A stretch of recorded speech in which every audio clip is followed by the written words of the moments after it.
ऐसन बावी माई के दुलार हो, माई के चरणवा में बरसेला प्यार हो।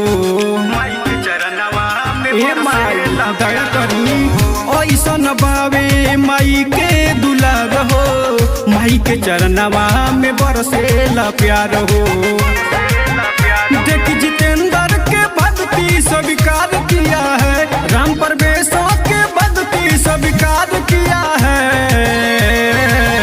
चढ़ा के फुलवा चरण में मई भक्ति में सब खुश किया है, खुश किया है वो सब खुश किया है, खुश किया है वो सभी खुश किया है।